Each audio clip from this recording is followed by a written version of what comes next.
Olá, muito bom estar com você mais uma vez no nosso podcast Raízes. Enquanto o nosso amigo Bruno Horta está em merecidas férias, gozando aí do seu descanso, a gente vai por aqui pilotando Raízes, batendo sempre um papo importante sobre a raiz histórica de Macaé, com pessoas que fazem parte dessa história, que tiveram iniciativas inovadoras. Hoje eu estou recebendo aqui no Raízes o meu xará Silvio Lopes Filho, Silvinho Lopes Filho, Silvio Lopes Júnior. Aliás, não tem nem filho, nem júnior no final, né? Mas é o nosso Silvinho Lopes. É isso aí, Silvio, meu xará, né? Primeiro, agradecer o convite, né? Por estar aqui hoje com você, participando desse podcast. Eu já tinha algum tempo para vir aqui, mas aí, época de campanha, essa correria e tudo. Mas hoje estou aqui para participar, para a gente bater um papo aí. Agradeço mais uma vez o convite da TV Câmara e estou à sua disposição aí. O prazer é todo nosso, Silvinho. O Silvinho é um cara muito bem formado na questão da administração pública, e ele desempenhou um papel muito importante na administração de Macaé, num setor que até então, num cargo que até então não existia, que era a gerência municipal. E a gerência municipal, tal qual foi instituída e funcionou durante o governo do ex-prefeito Silvio Lopes, foi reconhecida nacionalmente como uma iniciativa de sucesso, como ferramenta de gestão. Fala pra gente um pouco, Silvinho, o que era e como era a gerência municipal. Bom, Silvio, em primeiro lugar, queria dizer que eu admiro muito o seu trabalho, né? Você não é só uma voz bonita, você é um profissional com conteúdo. E a aparelhagem ajuda um pouco também, né? Não, já te conheço há alguns anos, desde que nós tínhamos cabelo, não tanto cabelo branco, né? Nem tão branco, né? Nem tão branco. Poxa vida. O tempo foi branqueando nossos cabelos, mas você é um cara que tem conteúdo, que você pode falar de todo o assunto, porque é importante você estar sempre se atualizando, uma cultura geral. Com certeza, bacana. É muito importante. Então, falando sobre a experiência, né, de Macaé, da nossa gerência municipal, né, isso é muito comum nos Estados Unidos, por exemplo, e em alguns países da Europa também. Eles chamam de city manager, né, que é o gerente de cidade. Por quê? Porque o prefeito, né, ele se elege e aí depois ele passa a não ter tempo mais de ter contato, né, com a sociedade, parar para pensar a cidade, né? Ele é um gestor, ele tem que tomar decisões importantíssimas que vão afetar a vida das pessoas, o futuro das pessoas, de gerações. Além, então, de continuar sendo um elemento político partidário. Exatamente. E como político, ele está sempre ali num caminho meio em que ele pisa com muito cuidado, né? É isso aí, exatamente. Então, o prefeito, ele passa a não ter mais tempo, né? Porque a máquina burocrática, ela toma o tempo. Então, a ideia da gerência é para que o prefeito utilize apenas 30% do seu tempo com a questão burocrática. Isso. Né? Eu lembro que quando a gente estava na prefeitura, eram 50 mil processos no protocolo. A gente criou um protocolo, que até então não existia, e eram 50 mil processos por ano. Você imagina, o prefeito falava 3 vezes. E que tratava de tudo, né? De todas as áreas. De pedido de poda de árvore. Qualquer coisa passava pelo prefeito, ia para o gabinete para ele, né, para ele falar a primeira vez. Depois vem a questão da orçamentária, né, do empenho. Aí o prefeito tinha que homologar o empenho, aquela licitação, e depois autorizar o pagamento.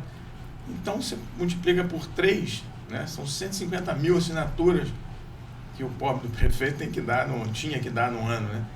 E aí a gerência veio para suprir para que ele falasse pelo menos uma vez no processo, né? Só que o processo já tivesse, né, para finalizar, aí sim ele ia dar a sua assinatura para concluir, né? Para concluir. Porque depois o prefeito não passa mais aqui, o prefeito não vem mais aqui, não encontra mais com ele, né? Ele não tem tempo para reunir com a Câmara Municipal, para buscar recursos fora, recursos extra-orçamentários, né?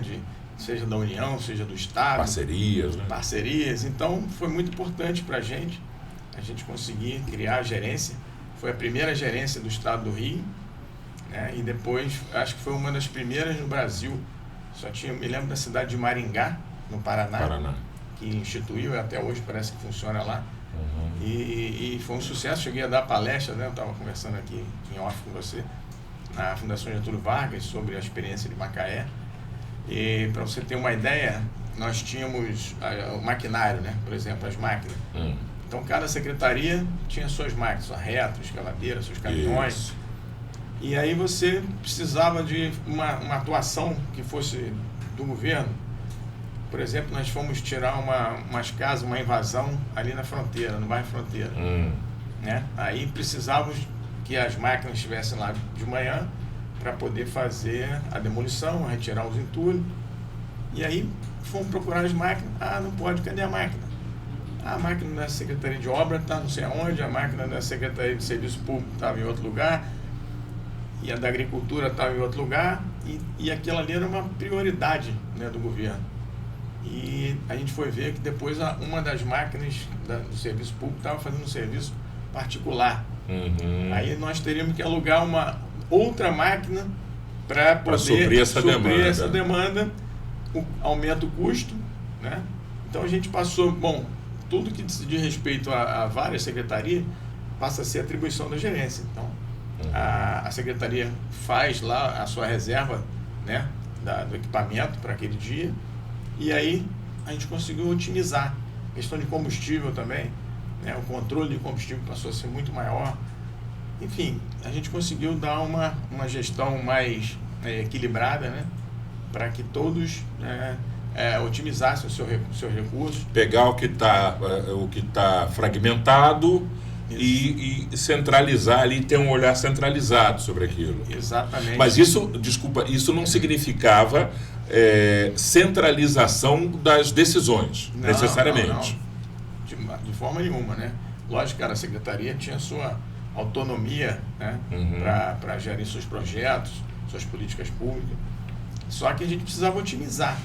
Administrar, né, eu sempre falei isso, administrar é priorizar. Sim. É igual na sua casa, na minha, né? A gente tem prioridade. A esposa chega lá e fala, precisava trocar ali aquele tapete que está rasgado, o sofá está com problema, tem que pintar a casa, né? A televisão não está boa. Vamos ver o que fala assim, peraí, eu só tenho, esse mês vamos fazer o seguinte, vamos priorizar o que é mais importante e vamos fazer. Né? E assim é a gestão pública. A gente tem que priorizar. Né? E uma das melhores formas de se priorizar, e a gente tem instrumentos de planejamento, é fazer um bom planejamento. E quem diz o que é prioridade é o prefeito. É ele que foi eleito. Ele que tem a legitimidade do voto para definir, a prioridade é essa. E, me desculpe, não o secretário. Né? O orçamento, embora cada secretaria tenha o seu orçamento, mas o orçamento é do governo. Né? Então, não adianta o secretário querer fazer uma coisa que o governo, a prioridade do governo é outra. Então, isso tem que ficar bem claro. Né? O governo que chegou até ali com um projeto. Exatamente. Então, as ações são de um projeto. O eleitor, né, quando ele vai lá dar o voto dele para legitimar aquele prefeito como o gestor da sua cidade, o responsável, né, por efetuar suas políticas públicas, ele dá o voto ao prefeito. Eu era um secretário, ele não dava a mim. Né? Também não era eu que decidia, era o prefeito. Só que para você priorizar, você tem que ter instrumentos de planejamento, você tem que ouvir as pessoas, tem que saber ouvir. Né? O prefeito Silvio Lopes era um cara que ouvia muito a sociedade organizada. Né? O Elbert também é um cara que tem essa característica. Acho que muito do sucesso dele está dessa, né, maneira dele de ouvir. O prefeito tem que ter escuta, né? Tem que ter escuta. E tem que ter equipe, né? Porque sozinho ninguém faz nada. Então a ideia mesmo da gerência era essa. A gente tinha uma reunião toda primeira terça-feira do mês. Né? Nós nos reuníamos na antiga guarda, ainda é a guarda municipal ali. Do Botafogo ali. Tem um auditório, né? Isso. E toda primeira terça-feira do mês, todos os secretários estavam ali para apresentar os seus projetos, dizer por que não realizou, né, aquela atividade, aonde agarrou, porque a máquina é emperrada, né? Se você não tiver alguém para botar um azeitezinho ali, botar um WD, ela emperra. Fazer andar, né? Exatamente. E o governo tem que estar todo mundo puxando para o mesmo lado, né? Tem que estar remando todo mundo, levando o governo para o mesmo caminho. Senão o tempo passa, e o tempo passa rápido. 4 anos, aí já se passaram 4 anos aí. Voa. Eu me lembro que há 4 anos atrás, nessa época, eu estava no frenesi, loucamente, né? no frenesi, numa campanha totalmente atípica. Lembrando que 4 anos atrás a eleição não foi em outubro, ela acabou acontecendo em novembro. Exato. Por conta da pandemia, né? Pandemia. Que eu acho que foi uma loucura, né? Porque doideira, o que eles fizeram conosco, que eram os candidatos, não só comigo, mas com todos os candidatos aí, né? Foi jogar a gente mais um mês num contato. Porque como se faz campanha sem contato? Né? Sem o corpo a corpo, sem estar ali, sem dar um aperto de mão. Foi uma loucura, né? Um negócio de altíssimo risco, né? Todo mundo de máscara, não tinha vacina, ninguém conhecia bem a doença.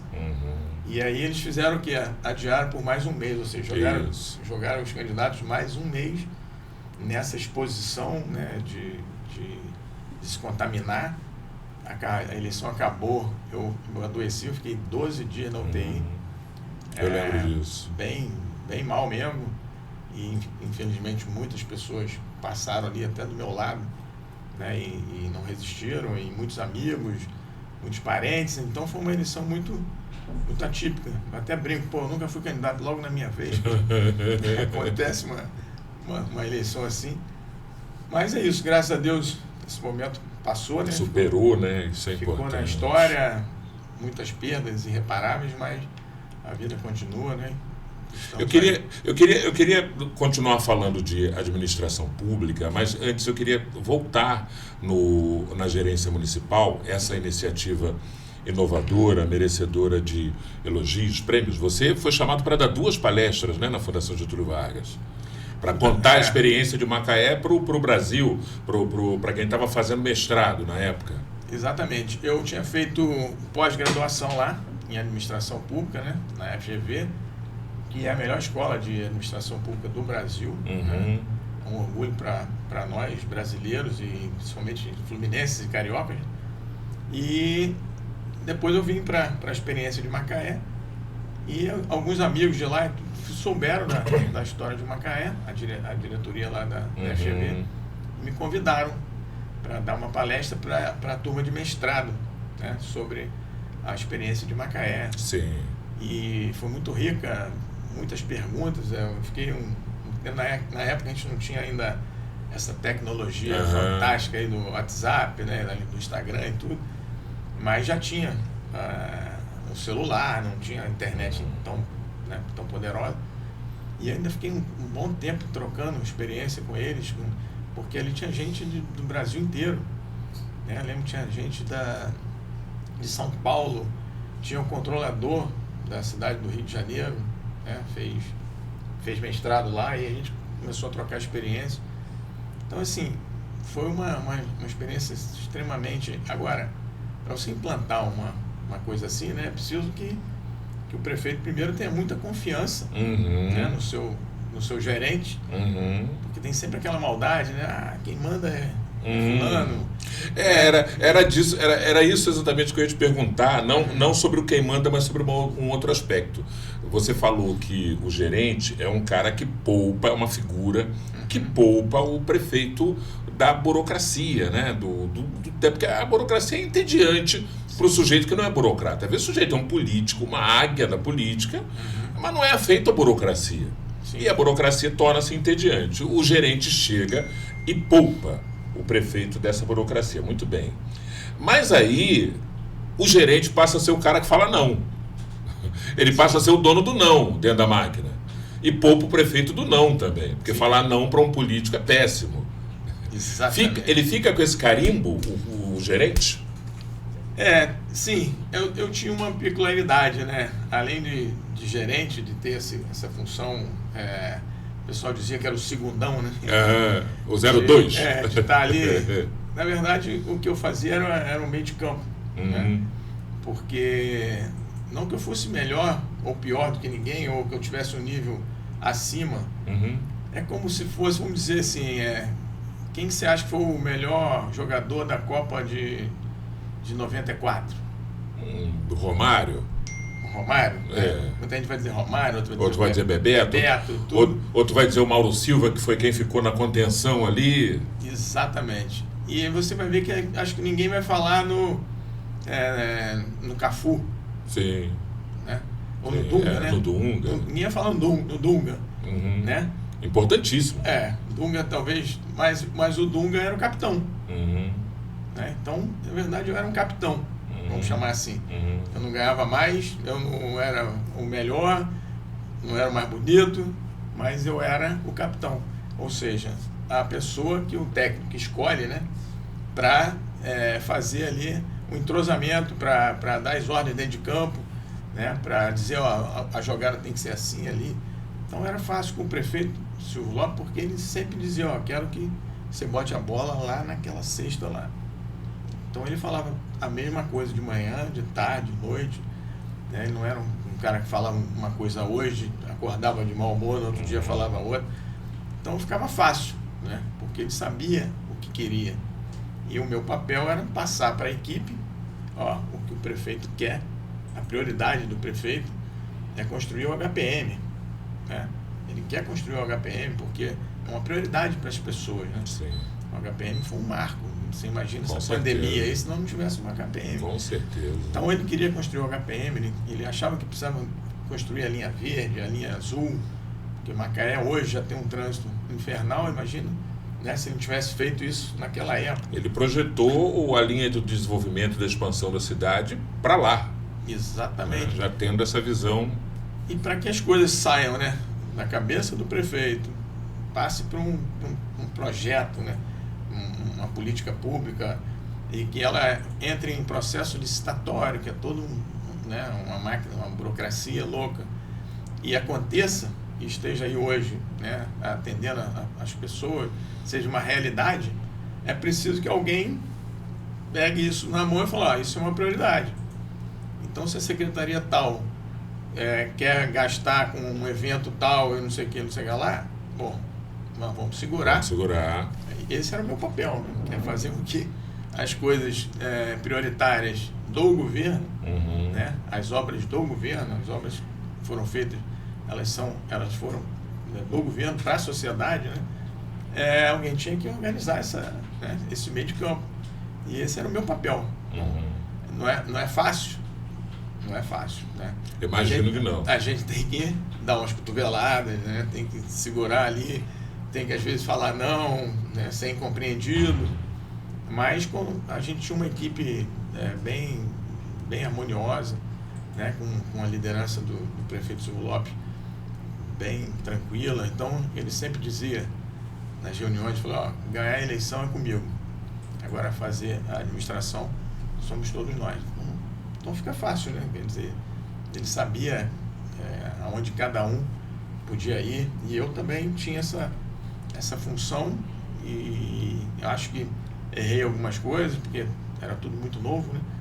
Mas acho que no geral a gente passou 8 anos aí com o maior volume de investimentos da história, né? Nós investimos 34% da receita corrente líquida.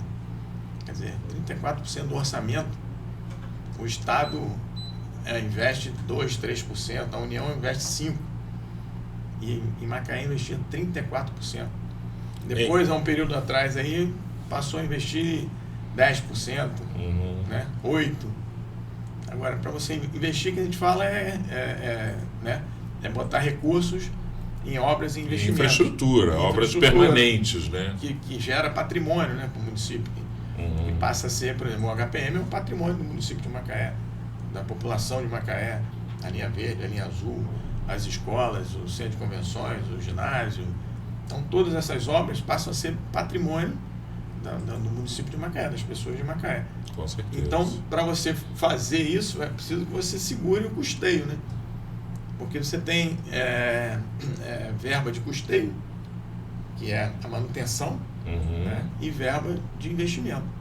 Então, para você aumentar o investimento, é preciso que você segure o custeio. Agora, você também não pode segurar demais, porque senão vai faltar merenda na escola, vai faltar papel higiênico na saúde. Essa ciência, eu chamo de ciência, né? Essa coisa de orçamento é uma ciência, não é um negócio tão simples. Uma peça orçamentária é um negócio muito complexo. A gente, normalmente, aqui em Macaé, eu ouço, você está na fila, né? Da padaria, está batendo um papo, ouve uma conversa e, via de regra, você ouve coisas do tipo assim, poxa, mas isso... a pessoa foi na farmacinha e aí não tinha lá um determinado medicamento. Naquele momento não tinha medicamento. Ela fala assim, poxa vida, mas não é possível, isso não pode acontecer em Macaé, uma cidade tão rica. Esse tão rica esconde, penso eu, algumas informações que não são acessíveis a todas as pessoas no que diz respeito ao orçamento, ao formato que o orçamento tem. Mesmo uma cidade rica não pode tudo, não é? Sim.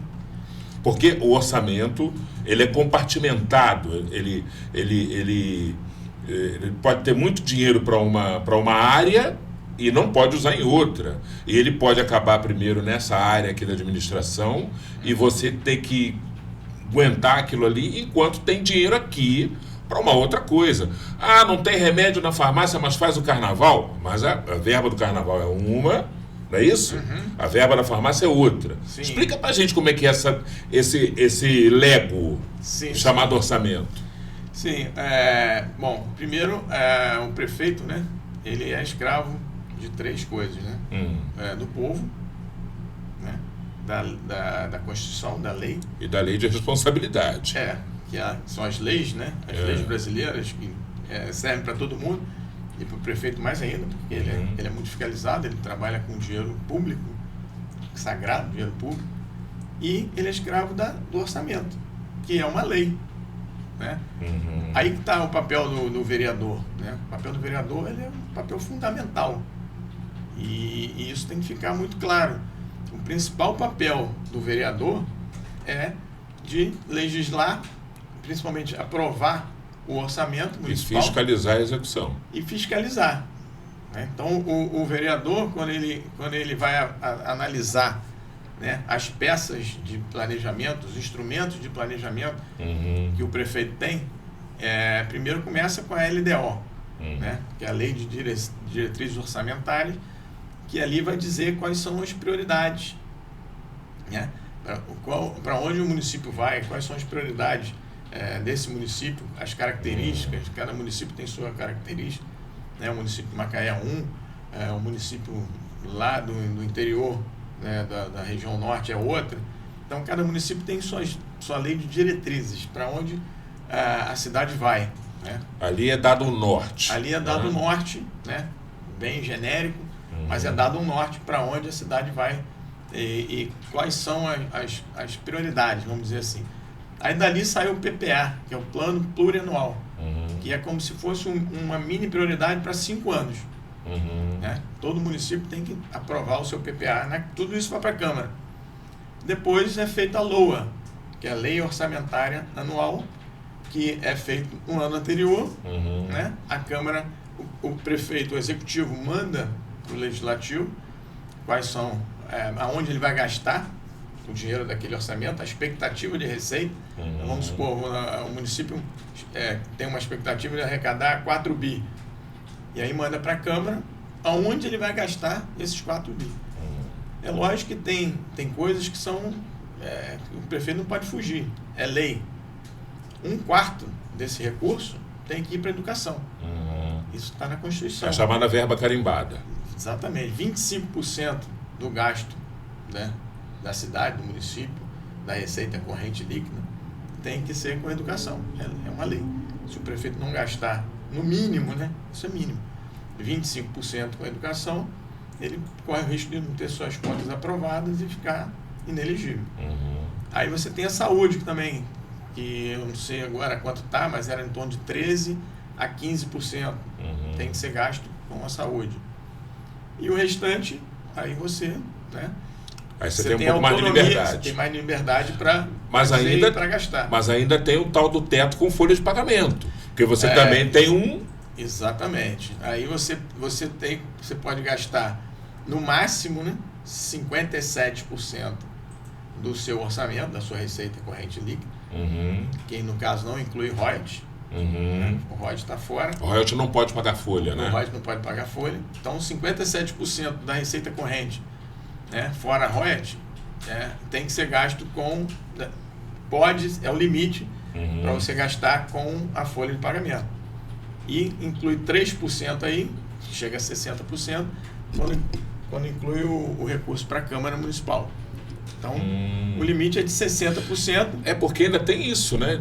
tem um pedaço do orçamento, que é chamado duodécimo, que é o custeio do legislativo. Exatamente. Então, se você somar 57% do executivo com mais os 3% da Câmara, né, do legislativo, o limite é 60%. Então, isso aí o prefeito está amarrado nisso aí. Aí, fora isso, ele manda o orçamento para a Câmara e ele ali solicita à Câmara que ele tenha um percentual, né, de manipulação de recursos. Ou seja... Ele possa mover. Ali ele pode fazer... Então, eu não sei quanto está o orçamento hoje de Macaé, mas gira em torno de 50%. Ele tem 50% de suplementação ou de reforço e de anulação. Então, aquilo que você falou, bom, a prioridade é fazer um hospital. Então, eu preciso ter um recurso X para construir esse hospital. Mas eu não tenho esse recurso total na saúde. Né? Esse recurso para investimento na saúde eu não tenho. Mas eu tenho, por exemplo, no esporte. Eu estava pensando em construir uma praça, um ginásio. Então, a Câmara já autorizou que eu manipule esse orçamento em 50%, eu posso tirar, né, um pedaço lá do ginásio que eu ia construir para o esporte e suplementar. Então, eu faço anulação dessa dotação no esporte e suplemento na saúde, na dotação de obras e investimento. E aí, isso aí tudo que é a jogada da prioridade, né? Não vamos ver a televisão, mais importante agora é pintar a parede. Exatamente. E aí essa prioridade é que, né, o prefeito, quem tem a autorização aí do povo, né? Todo o poder vem do povo. Isso. Então quem tem a autorização do povo para fazer isso é o prefeito. E a Câmara tem a autorização do povo, que também foram eleitos, né, pela maioria dos eleitores, para fiscalizar ou dizer, não, nós não vamos te autorizar esse orçamento. Nós vamos fazer emendas. Nós vamos, em vez de te dar 50%, prefeito, que é um cheque em branco, né, vamos dizer assim, nós vamos te dar 10%, vamos te dar 20%. Enfim, graças a Deus aqui a gente hoje tem um prefeito também responsável que não sai, né, gastando. E a gente está vendo que os recursos estão sendo bem investidos, que é importante. Mas quando você pega um prefeito que não tem responsabilidade, né, e que se a Câmara não tiver... Por isso que o Silvio Lopes sempre falou, não existe prefeito ruim se a Câmara é boa. Porque a Câmara tem ali o martelo para... Os mecanismos, né? Para ajustar isso e fiscalizar. Descubra o portal da Câmara Municipal de Macaé. Nele você encontra informações atualizadas, agendas e serviços ao cidadão. O site oficial é uma ferramenta essencial para quem deseja acompanhar de perto as atividades legislativas e estar por dentro de tudo o que acontece na nossa cidade. Acesse agora e conheça tudo o que nossa cidade tem a oferecer. O portal da Câmara Municipal de Macaé é um espaço dedicado à transparência e à prestação de serviços, facilitando o acesso a informações e promovendo a participação cidadã. Não deixe de visitar e explorar todas as funcionalidades disponíveis.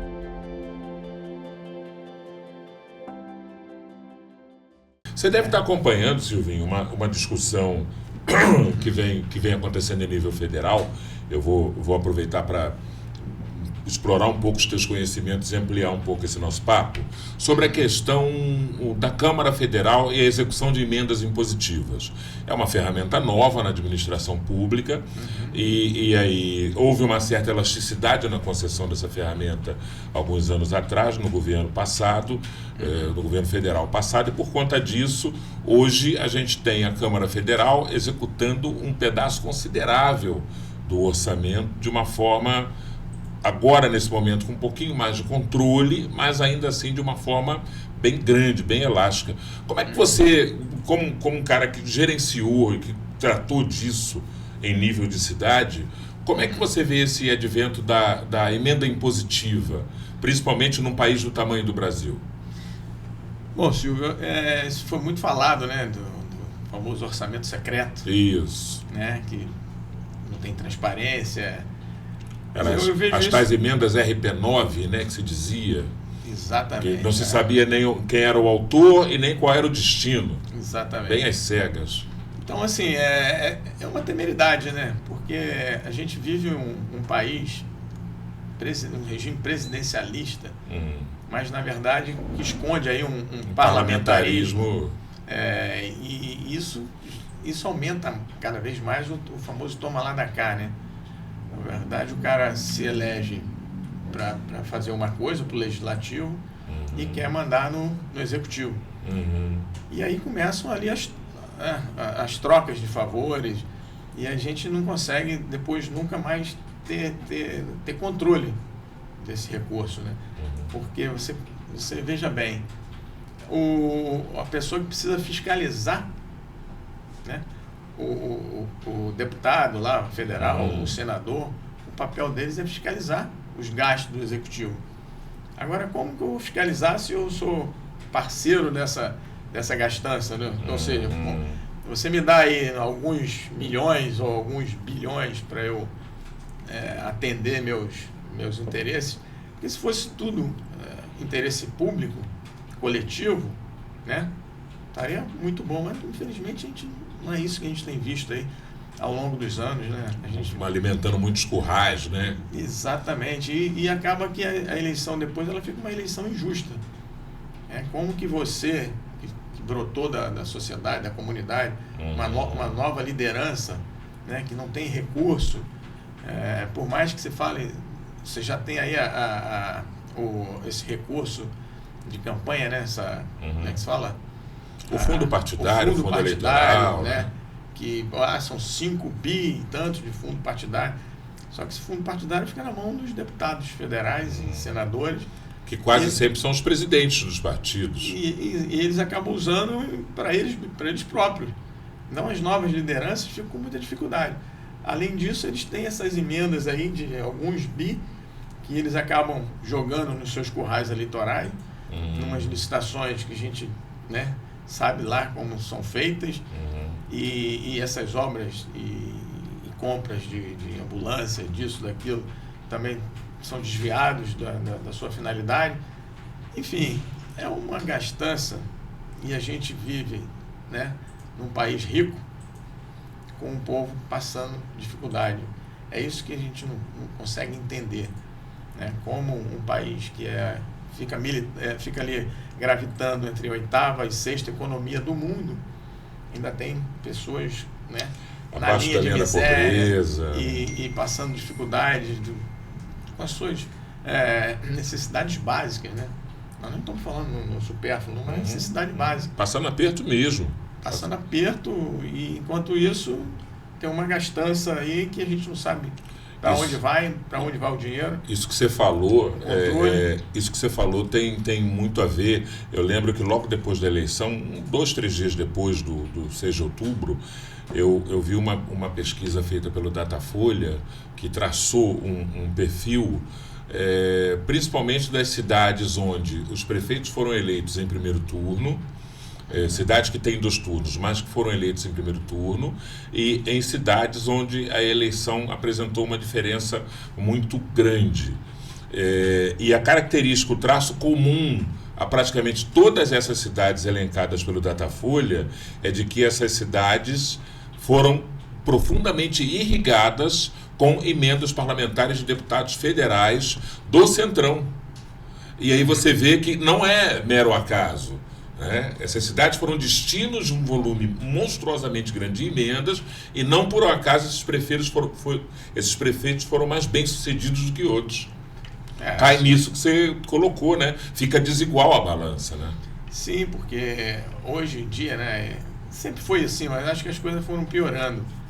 A questão do recurso na campanha, né, ela é um diferencial muito grande. Infelizmente, né, o nosso eleitor, ele ainda não entendeu a importância que ele tem do voto dele. E às vezes troca por qualquer coisa. Pelo momento ali. E nem então estou falando em dinheiro, em benefício, não. As pessoas não entendem que uma decisão política, tudo na nossa vida, vem de decisões políticas. Né? Então a política é muito importante. E você vota num cara simplesmente porque ele é seu vizinho, ou porque ele é teu amigo, é gente boa, né? Você come churrasco com ele. Pô, se você for fazer uma cirurgia no teu coração, você vai procurar alguém, né, um médico que já tenha feito muitas cirurgias, que tenha um nome, que tenha sucesso, tenha um currículo, né, porque é a tua vida que está em jogo ali. Mas na hora de votar no prefeito ou no vereador, você vota no cara porque ele é gente boa, né? Ou vou votar nele porque ele é lá do meu bairro. Aí então a gente começa né? E depois o resultado vem daqui a 1 ano, 2 anos, 3 anos, 4 anos, e a gente não entendeu por que o Brasil está assim, né? A culpa não é minha, a culpa é do político, né? Não é porque o cara chega na política, ele vira corrupto. Claro que não. Fomos nós que colocamos o corrupto lá.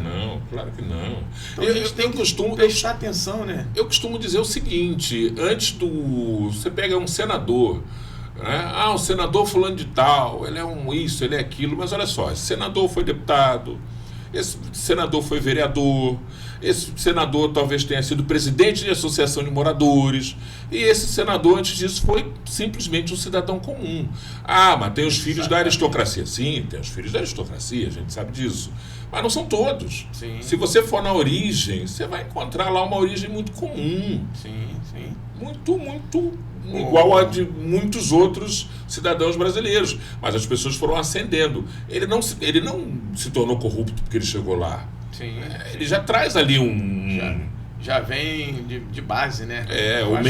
O meio pode influenciar, tá, mas não é uma regra. Sim.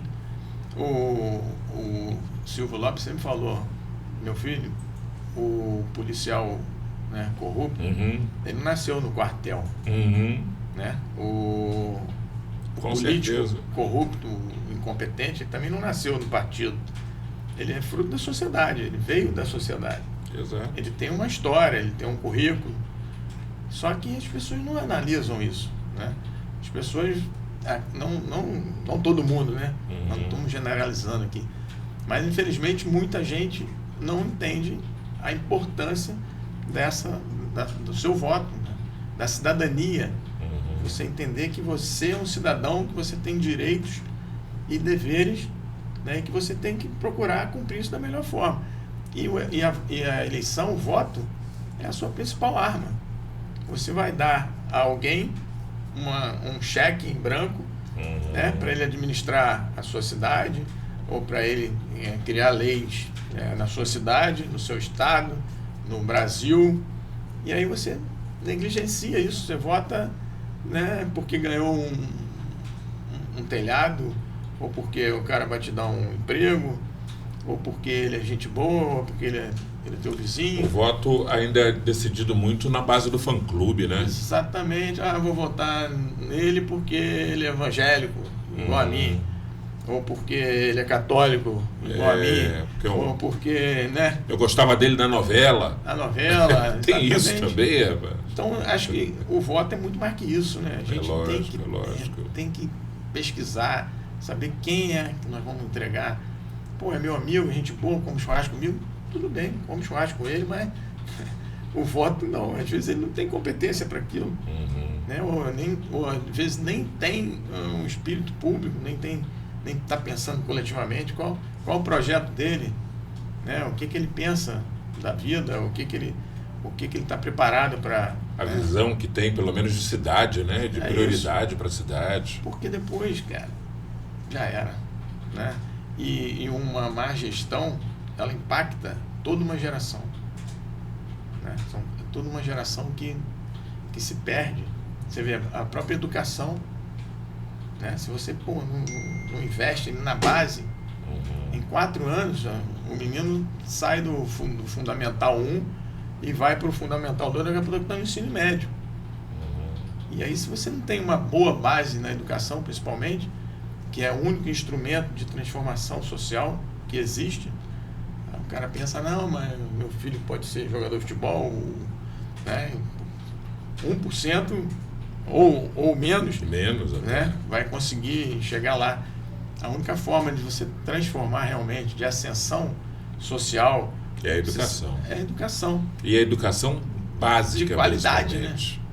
Porque você vê, eu sempre dou esse exemplo, a gente ficou aí na pandemia, né, 2 anos, em que a educação municipal, não só de Macaé, municipal acho que do Brasil inteiro, eles ficaram 2 anos sem estudar.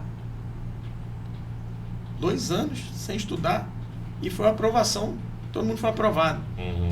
Pô, meus filhos estudavam na escola particular, eles ficaram 2 anos estudando, via online, né? Através lá desses instrumentos aí de comunicação. Isso. Do meeting. Algumas escolas Faziam públicas prova. também conseguiram algumas, outras tiveram mais dificuldade, porque esbarravam também na questão dos dispositivos, dos equipamentos. Pois é. Mas foi uma tentativa. É isso que eu falo. Aqui em Macaé, havia condições das escolas terem Wi-Fi, sim. Né? Dos alunos ganharem um tablet com Wi-Fi para que eles tivessem, pelo menos, não era o ideal é estar dentro de sala com o professor, né? Mas a gente vivia um momento totalmente, né, inusitado. Então, mas essa sequela desses 2 anos, isso é irreparável. Aí na hora de prestar um concurso, na hora de tentar, né, um Enem para conseguir uma universidade pública, né, porque ninguém consegue, coitado, um menino, né, pobre não vai conseguir uma universidade particular. Então ele precisa passar por uma universidade pública. Ou ele precisa fazer um concurso e ter aí ele vai concorrer com outro que fez preparatório, ensino muito melhor, né, que o IDEB da escola dele é 9 e o da escola pública é 5. Isso é inaceitável. São esse tipo de coisa, né, que me fez ser candidato até, inclusive, porque eu acho que Macaé poderia, naquele momento, estar em outro patamar em educação. Poderíamos ter um IDEB muito maior.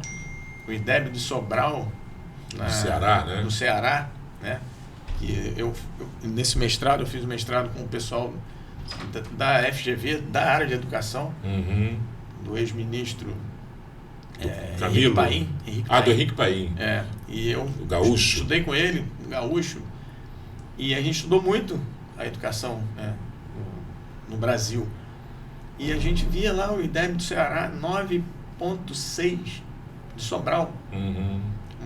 Uma cidade que o investimento per capita na época era 4.600 por aluno por ano. E aqui em Macaé, naquela época, né, em 2000 e em 2020, quando eu fui candidato, em 2019, o investimento per capita por aluno em Macaé era 12 mil. E o nosso IDEB 5,8 e lá 9,6. Então, assim, o recurso não estava sendo bem aplicado. Dinheiro tinha. Dinheiro tinha, só que dinheiro não é tudo. Se você não fortalecer a gestão pedagógica, não fortalecer a gestão escolar, não fizer a valorização, a capacitação da comunidade escolar, né? Não estar atento ao conteúdo O que essa escola está ensinando? Isso aí é primordial para o crescimento de um município, de uma cidade, de um país, né? A educação é o caminho. Então, a gente fica, né, marcando passo. E é sempre importante também a gente se ligar no seguinte, essa questão da defesa da educação, dessa equalização das diferenças, né, das classes sociais, tendo como parâmetro a educação, está muito longe de se falar de ideologia. Isso não tem nada a ver com ideologia. Porque essa coisa da polarização, Silvinho, dividiu as pessoas em campos ideológicos distintos. Pessoas até que se apropriam de campos ideológicos que, de fato, não estão inseridos nela, porque o Brasil também produziu esse fenômeno, né? De alguém que não é daquele campo emular que faz parte daquele campo. É um fenômeno que tem que ser estudado à parte. Mas, assim, essa defesa da equalização das diferenças a partir da educação não tem nada de socialismo, de comunismo, de nada. Isso é justiça. Sim. Justiça social não tem ideologia, ou pelo menos não deveria ter. Perfeito. Mas tudo isso passa. O Brasil não tem a cultura da educação, né? Para você ter uma ideia, se você... um exemplo que até o Cristóvão Buarque, né? Ele sempre dava esse exemplo. Você pega um trabalhador da construção civil que acorda às 4 horas da manhã, pega lá um ônibus lotado para poder chegar às 7 horas na obra, né, no Rio de Janeiro, por exemplo. Aí ele passa ali apertado, aí ele olha para o lado ali, vê um cara num carrão. Aí ele fala assim, pô, queria ter um carro desse. Normal, né? A gente quer conforto, todo mundo quer, tem direito. Muito legítimo. Ascensão, né? Muito vida. Legítimo. Mas ao mesmo tempo o ônibus vai caminhando, ele passa lá em frente a um colégio Santo Inácio, Santo Agostinho, um colégio top de linha, e ele não tem aquele mesmo sentimento assim, pô, queria que meu filho estudasse nessa escola. Porque talvez ele não entendeu que a única forma do filho dele ter um carrão daquele é ter uma melhor educação, né? É a forma de ascensão social. Então falta às pessoas, né? Não é por maldade, talvez seja por, né, imediatismo mesmo. É entender que tem que ser educação. Eu estava eu fiquei 8 anos, né, na prefeitura, e a gente tinha uma ligação muito grande com a Secretaria de Educação. A secretária Maria Helena Salles. Maria Helena Salles, grande figura. Infelizmente não está mais aqui conosco, mas é uma pessoa maravilhosa. E a gente trocava muito ali.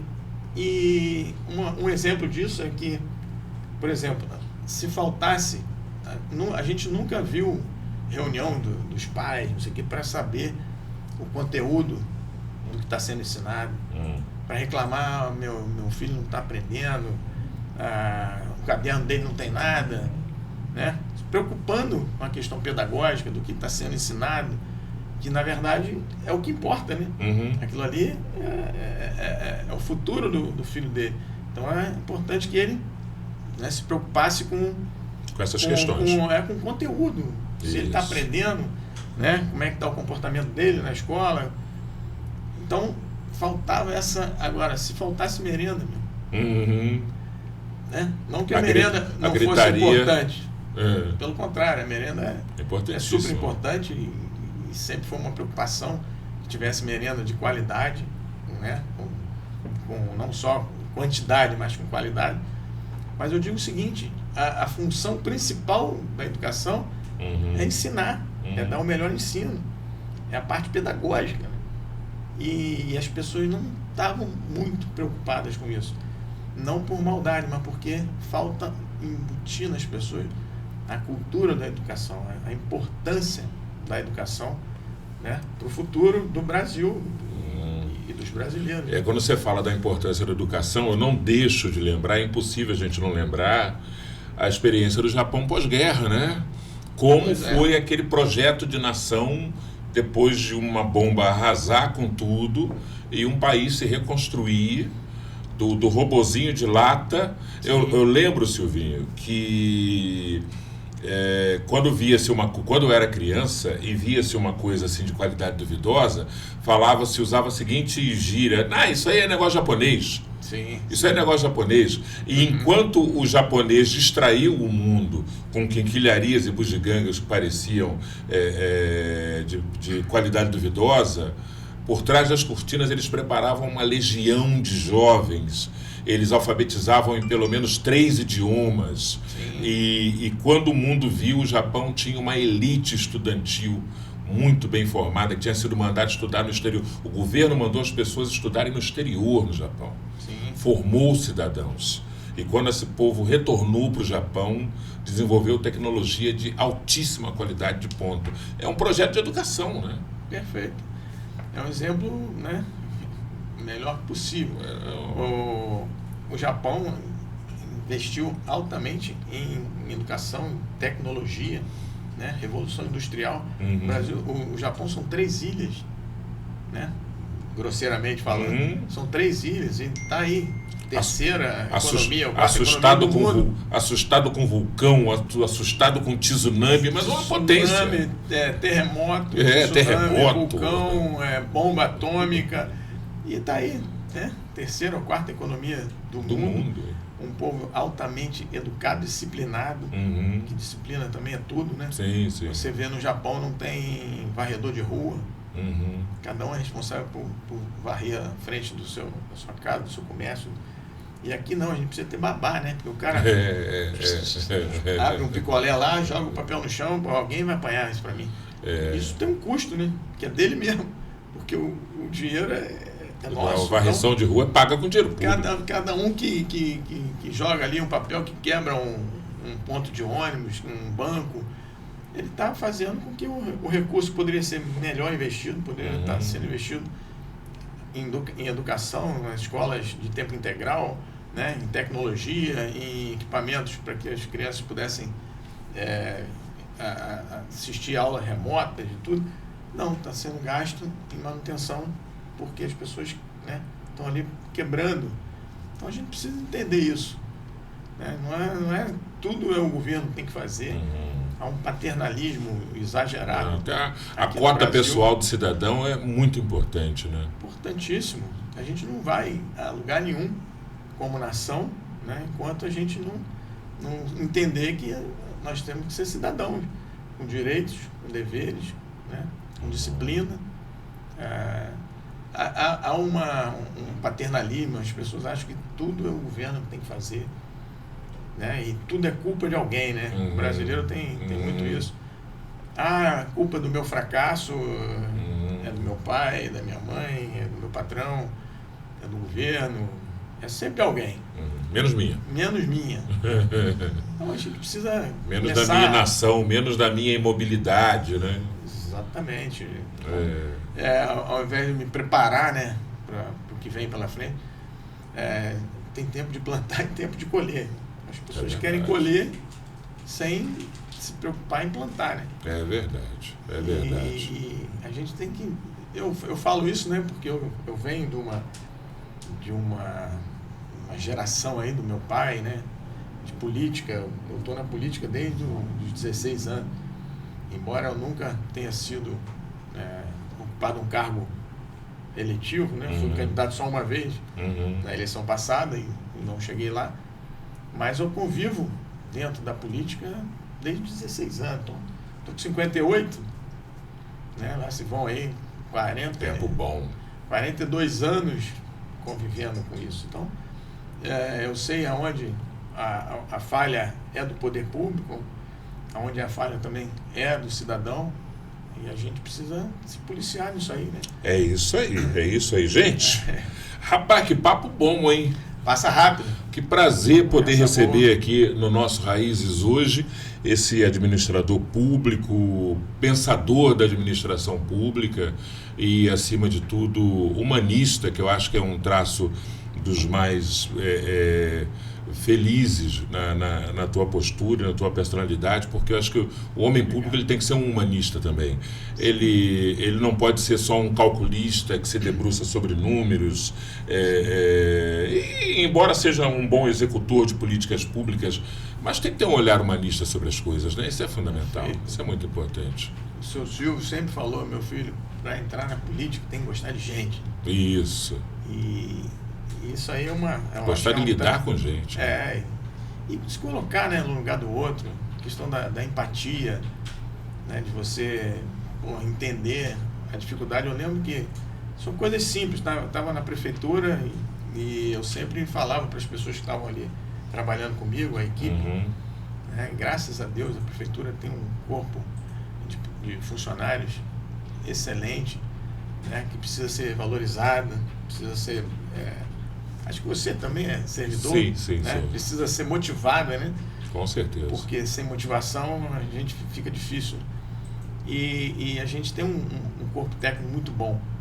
E eu sempre dizia lá para as pessoas que trabalhavam comigo, a gente trabalhava na área burocrática, né? Que cada processinho daquele ali é uma vida que está ali atrás. Então que não fique frio, simplesmente pegar aquele processo. Às vezes eu me lembro disso, tinha um cara que alugava uma Kombi para a prefeitura, e ali tinha um processo que ele precisava receber aquele R$2.500 do aluguel da Kombi. Subsistência dele, né? Então, aí, às vezes um servidor lá que está lá, olha aqui, joga lá no escaninho pilha, qualquer. Joga na pilha lá, e aí já são 4 horas da tarde, falou, bom, vou sair segunda, vou deixar isso aqui para... É sexta-feira, vou deixar isso aqui para segunda. E às vezes aquele 2.500 vai fazer a diferença na vida daquele que está lá para receber, né? Que às vezes está desviando da rua para não passar na padaria. Que já prestou o seu prestou o seu serviço, né? Já fez a sua parte no pacto. Exatamente. Então a gente tem que se colocar no lugar daqueles que estão ali, estão lá na fila com o filho com febre lá no posto de saúde, né? Precisando que seja bem atendido, que o médico esteja lá, que não esteja no seu consultório particular. Então tudo isso, né, é um desafio, porque a gente lidar com gente, né? E gente não é fácil, mas você precisa ter mecanismo, né, de gerenciar pessoas, e esse é um papel, e gostar, né, das pessoas, se colocar no lugar do outro, sentir a dor do outro. Acima de tudo, gostar de pessoas e entender esses processos, né? Ter sensibilidade, né? Porque quando você está no poder, o poder às vezes é solitário, né? Porque as pessoas que gostam de você, os seus amigos de verdade, aqueles amigos da vida inteira, às vezes eles se afastam. Primeiro que você não tem tempo mais para estar envolvido isso aí na questão da política, da gestão. E eles também não querem te abordar, porque falam assim, pô, não vou procurar Silvinho não, porque ele vai achar que eu quero alguma coisa, que eu estou atrapalhando, estou importunando. E em compensação, os oportunistas, os amigos do poder, eles te cercam, né? Eles encostam e te abordam mesmo. Então você já está cercado de gente, mas está sozinho. Então você tem que entender que quanto mais você estiver no poder, mais você vai precisar das pessoas, porque você é um alvo, né? E você tem que ter humildade, você tem que entender que você está naquele momento, mas que você não é. Você está no poder, você não é o poder. Você não é o poder, é transitório, né? Exatamente. Então, Sic transit gloria mundi. Já diz o filósofo. Exatamente. Já diz o filósofo. Silvinho, obrigado por você ter vindo, muito obrigado por você bater esse papo com a gente, dar essa verdadeira aula. Eu considero esse papo aqui uma aula de administração / humanismo. Parabéns pela tua trajetória. Sucesso na vida pessoal, profissional sempre. Silvio, eu que te agradeço aí a oportunidade, a gente, né, bater e a gente vai voltar a falar, hein? Um papo aqui de amigos, né, de pessoas que gostam e amam Macaé, né? Então a gente, estou sempre à sua disposição aí. Já te falei, eu gosto muito de bater papo com você, Obrigado. porque você um cara que tem conteúdo, sensível. Estou à disposição aí, tudo que for falar sobre Macaé, sobre a experiência, para contribuir, né? Tivemos agora uma eleição do Elbert, que realmente foi exemplar, né? Um exemplo de que uma gestão bem feita, uma articulação política bem feita, né? Do modo antigo, né? De você ouvir, ter escuta, né? Porque, como dizia Fernando Henrique, caminho se faz caminhando, política se faz conversando. Então a gente tem que conversar, encontrar os caminhos aí para melhorar a vida das pessoas. Pode sempre comigo. E sempre lembrar que não há saída fora da política, fora do diálogo. É isso aí. Nunca. Exatamente. Mais uma vez, muito obrigado, Silvinho. Tamo junto. Olha, esse foi o Raízes. Compartilhe esse podcast com os seus amigos, com os seus familiares, assine o canal TV Câmara, manda para todo mundo, fala pro pessoal, teve um papo muito bom lá do Silvio Campos com o Silvinho Lopes e que vai ser muito enriquecedor, eu não tenho a menor dúvida disso. Nós temos um encontro marcado, talvez já não seja eu, Bruno Horta já deve estar de volta na próxima semana. Foi um prazer estar por aqui fazendo Raízes. Até o nosso próximo encontro, com certeza. Até lá!